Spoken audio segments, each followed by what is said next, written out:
So we're in Ibiza today. Lovely setting, eh? Look at this. Not bad at all.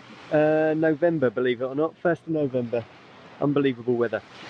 So today we are going to talk about the difference between sex, gender and sexuality. These are three words that are quite different from each other and that many students often kind of interchange or mess up or even get wrong. We have some students who've written whole essays, for example, on sexuality when the question was about gender or vice versa, and of course it really significantly has an impact on your marks. So let's just start with the basic differences. Sex and gender. So your sex is biological. Let's put it in the most simplest way. Your sex is what genitals you've got. Are you male or are you female? Now, if you cast your minds back to the very start of sociology, you may have done the nature-nurture argument.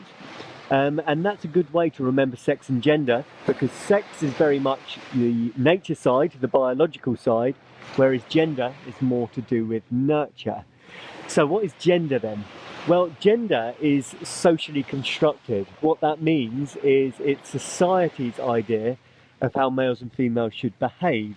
So it's a little bit more distinct from sex, which of course is biological.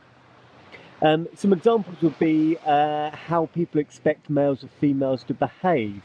If we take, for example, the idea that females should stay at home and be the housewives or do the housework, that's very much socially constructed.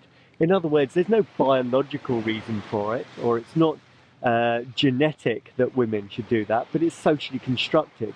In other words, society has come to the conclusion that women should do the housework, or that men should be the breadwinners, go out and earn the money. So hopefully you can see the difference there. Masculinity and femininity are often socially constructed.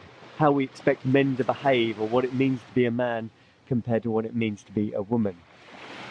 Then we have sexuality then. You're less likely to have a question on sexuality, but you may have a question on this in the culture, socialization and identity part. So sexuality is more about attraction, who you're physically attracted to.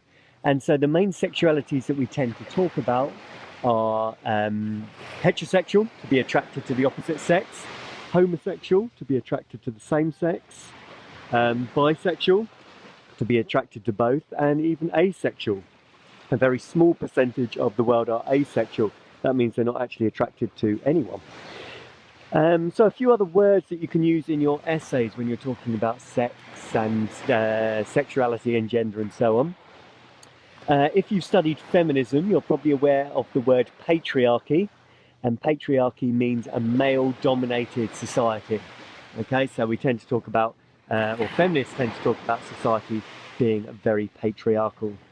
The opposite to that is matriarchy.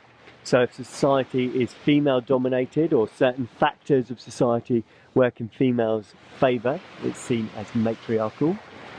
A good word to use in your essays is misogyny. Misogyny. And misogyny talks about sexism towards females. We often talk about a male having misogynistic values. Donald Trump would often be accused of being a misogynist or a chauvinist. To be a chauvinist is another good word to use. So, for example, a male thinks that women should stay at home and do all the cooking and cleaning and ironing. Is someone that has quite chauvinistic values. You may have heard of the expression male chauvinist pig. Opposite to misogyny is misandry. Often I've heard this pronounced misandry, but misandry or misandry is sexism towards males, or sexist values towards males.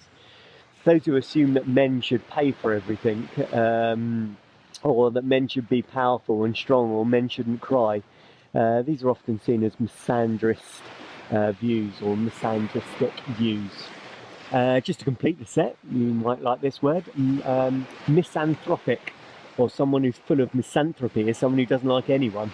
Okay, so a bit of a loner, someone who doesn't like other human beings, is said to have misanthropic values. So quite a few words for you there to remember. Sex, gender, sexuality, patriarchy, matriarchy, misogyny, chauvinism, misandry and misanthropic.